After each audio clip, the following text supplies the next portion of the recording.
আসসালামু আলাইকুম সুপ্রিয় শিক্ষার্থীবৃন্দ, স্বাগতম জানাচ্ছি এসই এডুকেশন ইউটিউব চ্যানেলের পক্ষ থেকে নতুন আরও একটি ভিডিও নিয়ে। আজকের ক্লাস হচ্ছে মদ্যক নির্ণয়। দেখো, মদ্যক নির্ণয়টা আজকে আমরা শিখতে পারবো। এখানে আমাদের দেওয়া আছে শ্রেণীব্যাপ্তি, গণসংখ্যা, ক্রমযোজিত গণসংখ্যা। গণসংখ্যার ঘরে দেওয়া আছে 5, 7, 10, 8, 6, 4। ক্রমযোজিত গণসংখ্যা বের করার নিয়ম হচ্ছে গণসংখ্যার ঘরে প্রথম যে সংখ্যাটি থাকবে ওইটা আমাদের ক্রমযোজিত গণসংখ্যার ঘরে লিখতে হবে। দেখো, এখানে আমাদের দেওয়া আছে 5, সেক্ষেত্রে আমরা 5 অবশ্যই লিখতে পারি। 5-এর সাথে গণসংখ্যার পরবর্তী সংখ্যাগুলো আমরা যোগ করে নিব। দেখো, 5-এর সাথে যদি 7 যোগ করি 12 আসে, 12-এর সাথে যদি 10 যোগ করি 22 আসে, 22-এর সাথে 8 যোগ করলে 30 আসে, 30-এর সাথে 6 যোগ করলে 36 আসে, 36-এর সাথে 4 যোগ করলে 40 আসে। তারপর আমাদের কাজ হচ্ছে গণসংখ্যার যে সংখ্যাগুলো দেওয়া আছে এগুলো আমাদের যোগ করতে হবে। যোগ করার পরে এর মান আমরা পেয়েছি 40। তারপর আমাদের দেখতে হবে যে আমাদের এখানে মদ্যক শ্রেণীটা কোথায়। এখানে তো অনেকগুলো শ্রেণী আছে, সেক্ষেত্রে আমাদের মদ্যক শ্রেণীটা বের করে নিতে হবে। এনের মান যেহেতু 40কে আমরা 2 দ্বারা ভাগ করতে পারি, তাহলে যদি ভাগ করি তাহলে দেখো n/2, এনের মান হচ্ছে 40, 40কে 2 দ্বারা ভাগ দিলে 20 আসে। এখন আসো 20 কোন গণসংখ্যার মধ্যে পড়ে? 7 আর 5 যদি যোগ করি তাহলে 12 আসে, 12-এর সাথে যদি 10 যোগ করি তাহলে 22 আসে। 22 সংখ্যার মধ্যে আমাদের অবশ্যই 20 সংখ্যাটি আছে, সেক্ষেত্রে আমাদের গণসংখ্যা 10 ধরতে হবে। 10 বরাবর যে শ্রেণীব্যাপ্তি আছে এইটাই হচ্ছে আমাদের মদ্যক শ্রেণী। 61 থেকে 70 এটা হচ্ছে আমাদের মদ্যক শ্রেণী। প্রিয় শিক্ষার্থী বন্ধুরা, মদ্যক করার আগে আমাদের অবশ্যই জানতে হবে যে মদ্যকের সূত্রটা কি। মদ্যকের সূত্রটা হচ্ছে L plus n/2 minus FC into S/FM। মদ্যকের সূত্র হচ্ছে L plus n/2 minus FC into S/FM। দেখো, এখানে লেখা আছে L এর মান বসাতে হবে, N এর মান বসাতে হবে, FM, FC, H এইগুলোর মান আমাদের বসাতে হবে। দেখো, L এর মানটা আমরা কোথায় থেকে নিতে পারি? আমরা যে চয়েস করলাম গণসংখ্যার ভিতরে যে 10 সংখ্যাটা, এই 10 সংখ্যা বরাবর যে শ্রেণীব্যাপ্তি আমরা পেয়েছি 61 থেকে 70, এখানে 2টা মান দেওয়া আছে। একটা হচ্ছে শ্রেণীর নিম্নসীমা, একটা হচ্ছে উচ্চসীমা।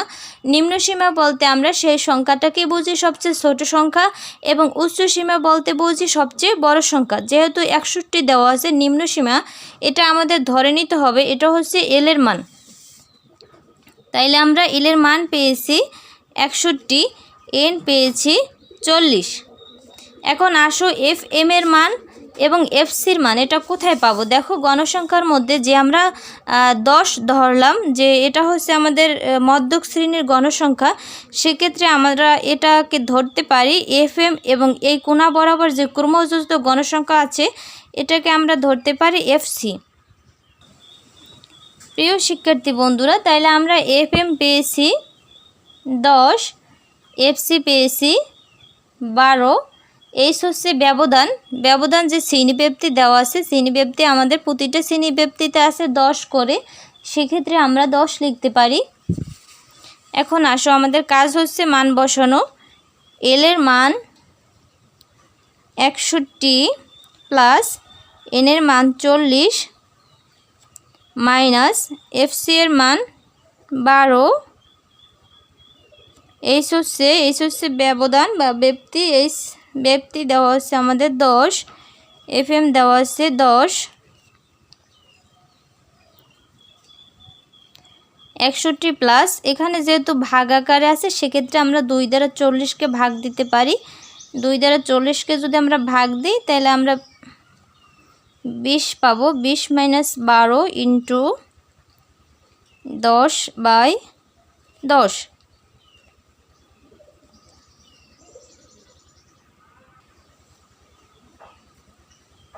61 প্লাস 20 থেকে যদি আমরা 12 মাইনাস করি তাহলে আমাদের এখানে 8 পাইতেছি।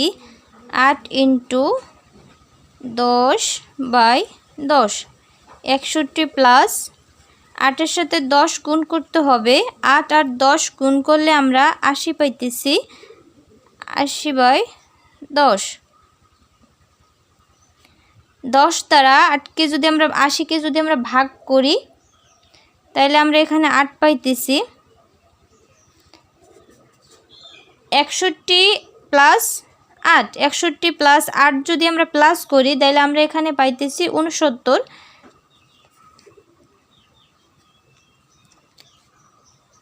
নিম্ন